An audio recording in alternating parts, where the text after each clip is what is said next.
Finally നമ്മൾ 75 days hard challenge complete ആക്കിയിരിക്കുകയാണ്. 2023 December 1 തീയതിയാണ് ഈ ഒരു ചലഞ്ച് തുടങ്ങിയത്. ഇന്നുകൊണ്ട് ഈ ഒരു 75 ഡേയ്സ് ഹാർഡ് ചലഞ്ച് കംപ്ലീറ്റ് ആക്കിയിരിക്കുകയാണ്. ഹാപ്പിനെസ്സിന്റെ ഒരു കൊടുമുടിയിലാണ് ഞാനിപ്പോൾ. പിന്നെ ഈ ഒരു ചലഞ്ചിനെ കുറിച്ച് യാതൊരു അപ്ഡേറ്റ് തരാത്തതിന്റെ മെയിൻ കാരണം എന്താണെന്ന് വെച്ച് കഴിഞ്ഞാൽ 7 വട്ടം ഞാൻ ഈ ഒരു ചലഞ്ച് തോറ്റുപോയി. 7 വട്ടം ഞാൻ ഇതിനെക്കുറിച്ച് സ്റ്റോറിയും ഇൻസ്റ്റാഗ്രാമിൽ വീഡിയോയും റീലും ഒക്കെ ചെയ്യുമ്പോൾ ആൾക്കാർ ഒന്ന് നെഗറ്റീവ് അടിക്കുന്നതല്ലാതെ വേറെ ഒന്നും തന്നെ നടക്കുന്നില്ല. ഞാൻ എത്രത്തോളം ഹോണസ്റ്റ് ആയിട്ടിരിക്കുന്നു അത്രത്തോളം ഞാൻ നെഗറ്റിവിറ്റി കേൾക്കേണ്ടി വരും. അതുകൊണ്ട് തന്നെ ഞാൻ ആരോടും പറയാതെ ഒരു ഗോസ്റ്റ് മോഡിലേക്ക് പോയിട്ടാണ് ഈ ഒരു ചലഞ്ച് തുടങ്ങിയത്. നിങ്ങൾ ശ്രദ്ധിച്ചാൽ അറിയാം, ഡിസംബറിലും ജനുവരിയിലും ഒന്നും എൻ്റെ ഇൻസ്റ്റാഗ്രാം പേജിലോ യൂട്യൂബിലോ കാര്യമായ വീഡിയോസ് ഒന്നും വന്നിട്ടില്ല. അതിന്റെ മെയിൻ കാരണം ഞാൻ ഈ ഒരു ചലഞ്ചിന് കുറേ തന്നെ ആയിരുന്നു. കംപ്ലീറ്റ് ചെയ്യുകയും ചെയ്തു. ഇതിന്റെ ഇടയ്ക്ക് എൻ്റെ കാലിൽ ലിഗമെന്റ് ഇഞ്ചുറി വന്നു, എന്നെ പട്ടി കടിച്ചു, അങ്ങനെ എനിക്ക് പനി വന്നു, അങ്ങനെ ഒരുപാട് സംഭവങ്ങൾ സംഭവിച്ചിട്ടുണ്ട്. എന്നാലും ഞാൻ ഈ ഒരു ചലഞ്ച് കംപ്ലീറ്റ് ആക്കിയിരിക്കുകയാണ്.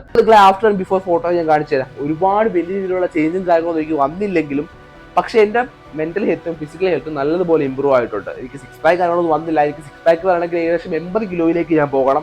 95.90 കിലോയിൽ നിന്ന് ഞാൻ 91 കിലോയിലേക്കാണ് ഈ ഒരു ചലഞ്ച് കംപ്ലീറ്റ് ആക്കിയപ്പോഴേക്ക് എത്തിയിട്ടുള്ളത്. ഏകദേശം അര കിലോ വെച്ച് ഒരു വീക്കിൽ കുറച്ചാണ് ഞാൻ ഇപ്പം ഈ ഒരു ലെവലിലേക്ക് എത്തിയിട്ടുള്ളത്. അപ്പം ഈ ഒരു കാര്യം മനസ്സിലായി.